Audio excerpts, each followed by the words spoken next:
Topic of Estonia. Representative Gray. 1 week ago today, Madam Speaker, the Russian opposition leader, Alexei Navalny, died in prison. For all intents and purposes, he was murdered by Russian President Vladimir Putin. Navalny's consistent message to his supporters was, "Do not be afraid. Our fear is their power." And he was not afraid. Although his death saddened the world, and his courage and moral rectitude in the face of unspeakable injustice serve as an inspiration to anti-corruption activists everywhere, his death was not a shock. Everyone knew, after Putin's previous attempts on his life, that Navalny's return to Russia would end this way. Vladimir Putin is one in a long line of horrific Russian dictators that have violated human rights and committed terrible atrocities against their own people.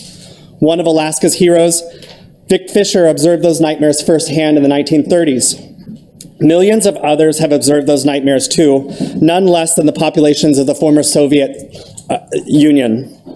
One of those countries is Estonia, and tomorrow, February 24th, the Baltic country of Estonia, just south of Finland, just north of Latvia, will be celebrating 106 years of independence.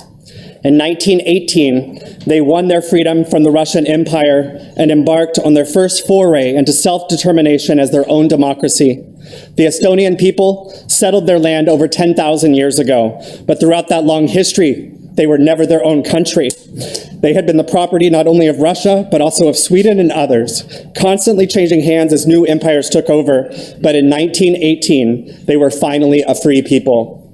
106 years may sound off, since from 1940 to 1988, they were technically part of the Soviet Union. But for the Estonian people, they were never Soviet. They were always Estonian. They were occupied against their will and forced to learn Russian, forced to participate in a communist economy, forced to close their churches. But in their hearts, they never surrendered. And so yes, they count their independence from 1918, 106 years. Estonia is a member of the European Union and of NATO. This gives them a degree of protection and security that neighboring countries like Ukraine do not have. 2 weeks ago, the leading Republican candidate for President of the United States stated that not only would he consider not going to war to protect NATO allies, but if they hadn't paid their fair share, he would even tell Russia to, quote, "do whatever the hell they want," end quote. This is alarming to our NATO allies. It's alarming to me, and it is alarming to Estonia. Even though they are more than paid up, please hear that, Estonia has always paid, invested in its military to the amount that NATO requires. I lived in Estonia in my 20s. In fact, I was living there on 9/11 in 2001.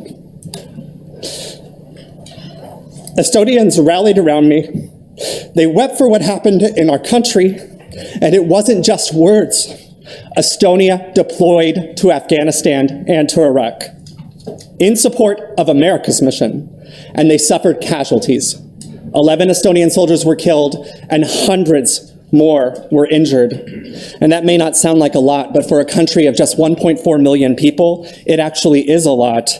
And for those Estonian families who lost a loved one in service to Operation Enduring Freedom and Operation Iraqi Freedom, there is a hole in their hearts that will never be filled, and they will never forget it. And I will never forget it either.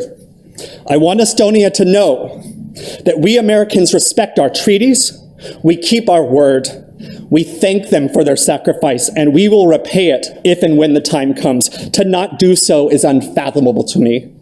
On the 106th anniversary of their independence, I want Estonia to hear that, Madam Speaker. With your indulgence, I would like to try to say a few words in Estonian. I will identify myself. I will explain that the Estonian people are an inspiration, and I will wish them a happy Independence Day. Without objection. Tervist Eesti, olen Alaska osariigi esindajatekoja liige Andrew Gray ja pärdän te poole esindajatekoja saalist. Eesti muld ja Eesti süda on meille kõigile inspiratsiooniks. Mina armastan sind, Eestimaa. Palju õnne vabariigi aastapäevaks. Aitäh, Madam Speaker.